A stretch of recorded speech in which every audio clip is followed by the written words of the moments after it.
So for this video, I'm going to be going over cues, crescendos, and cutoffs. Well, let's get right into it. When we're doing cues and crescendos, everything's going to be with your left hand. I don't know if it's backwards for the camera, but yeah, everything's going to be with your left hand, and your right hand is just going to conduct the whole time through it.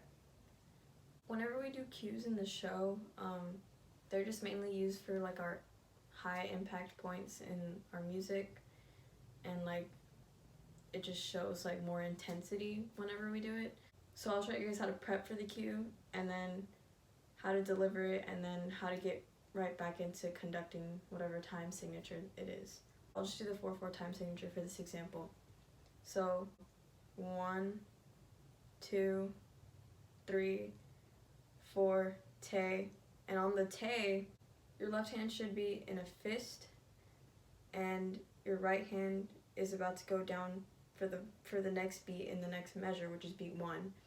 So on the te of 4, you should look like this, and then te 1, your hand goes back down to your plane for your right side, and then your left hand is out in front of you.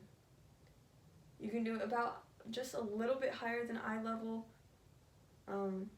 I know it looks weird from the camera angle, but yeah, your fingers together, your thumbs out, you're like handing it to them, and there's a slight bend in your arm. So I'll just do that again. So 1, 2, 3, 4, te, 1. And then from there you just keep conducting for the whole measure, or however long the cue will be. It just depends on the music. So 1, 2, 3, 4, te, 1, 2, 3, 4. And then for this, all you have to do is turn your left hand back and then just continue the song. So I'll just do it fast real quick. 1, 2, 3, 4, te, 1, 2, 3, 4, 1, 2, 3, 4, 1. So when you're doing crescendos, you're gonna go sort of the same as how we did cues, with the same like prep time. So 1, 2, 3, 4, te, 1.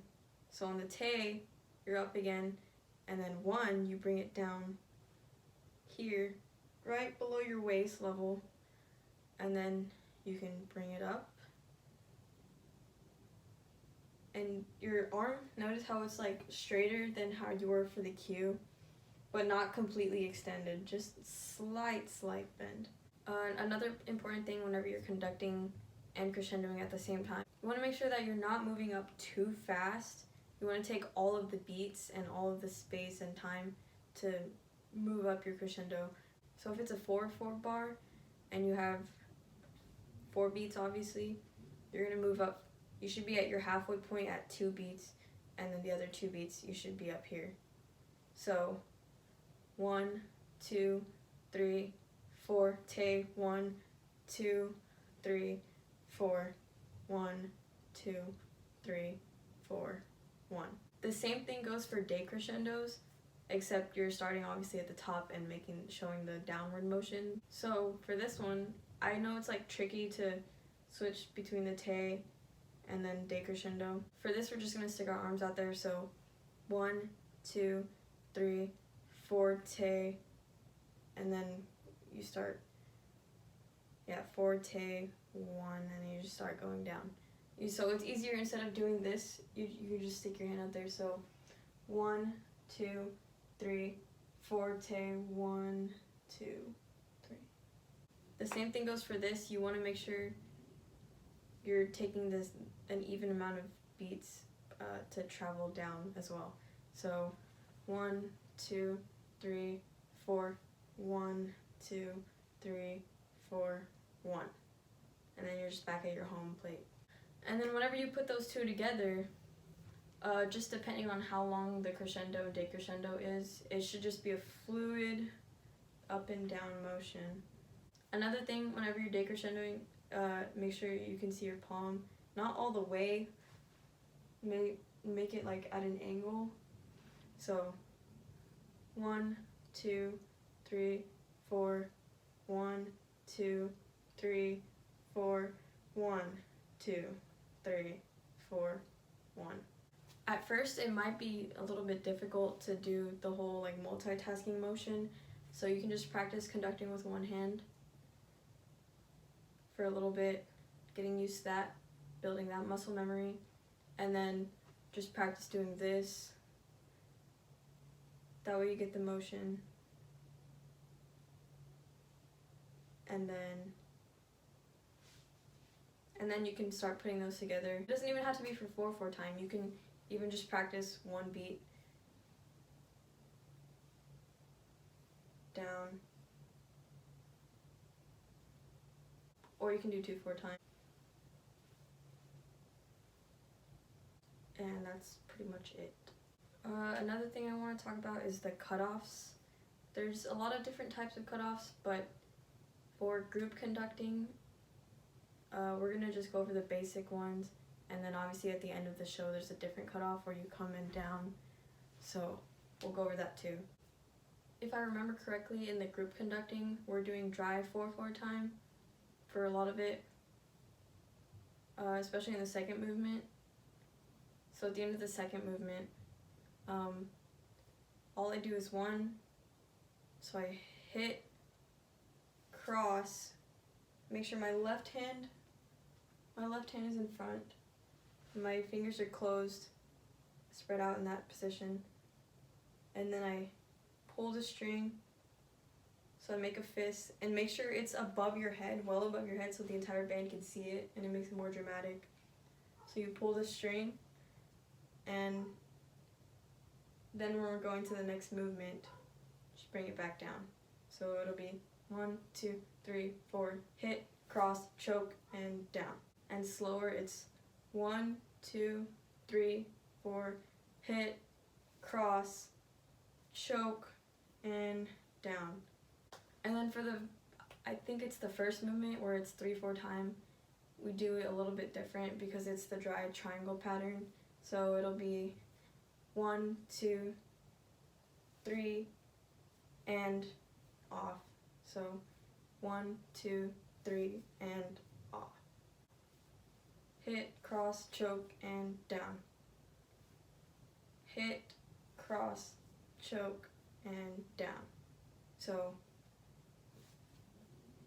for the end of the show cutoff, it's a little bit different. It might be hard at first, but it's easy to get the hang of. So for the end of the group conducting audio, we're doing dry 4/4. So it's going to be that same like hit, cross, choke. So make sure your feet are obviously like you're in your natural conducting position where they're shoulder width apart and your toes are facing forward. Yeah, so we're going to go 1, 2, 3, 4, hit, cross, same thing with your left hand in front, choke, and on the word and, we turn our fist from facing forward to in, so it's choke and also on the end, you lean on your right foot, so your left toe's like at a tendu almost, so all your weight is distributed to your right side. That's all in the end, so it's hit, cross, choke, and then down, we bring our hands to our sides, and bring our leg also comes to a close, and then your feet are touching, your toes and your heels are touching, facing forward. So faster, it'll be 1, 2, 3, 4, hit, cross, choke, and down. Slower, it's 1, 2, 3, 4, hit, cross, choke, and down. Another cutoff that we do is like the circle off. So for that one, I believe it's in the slower 4/4 movement. I think it's like the 4th one. So for that one, it's just gonna be a giant circle shape. So we'll go 1, we'll hit beat 1, and then we'll come up like this, like we're putting our hands together, but your left is in front. So hit, and then like that. And then you wanna bring them away from each other, and then come up, because the cutoff's got to be big, and your left hand is in front again, and then just cut off like that. So it's your same like string pull choke thing.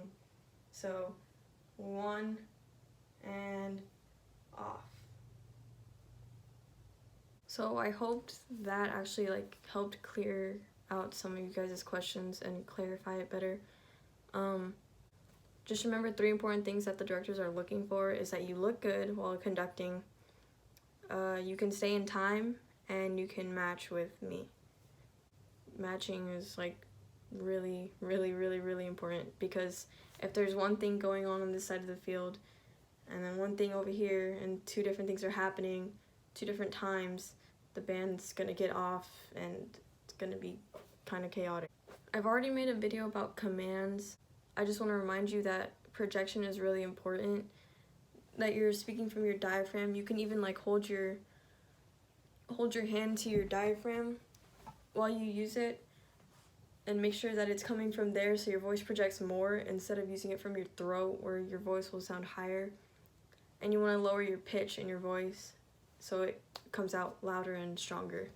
Another thing I want to talk about for the individual part of your audition, you will have to have an individual like audio where it has 4/4 time, 3/4 time, 6/8 time, and 2/4 time. And all those will be like clipped together in one audio. That way it shows that you know each time signature as well as being able to change time while you conduct. And with those audios, you can use your own songs, or you can use the songs that I've put in the playlist. So those are some good examples. If you have any questions with that, you can ask me and I can help you put something together if you're having issues. Anyway, I hope this video helped. If there's anything that I need to cover still, just text me and I'll try to help you guys as best as I can. I know none of this is ideal, but the Zoom meeting went well in my opinion. I think you guys look really good. Just continue working on the little things and it'll make the bigger picture look really good. I'll see you all in the next video.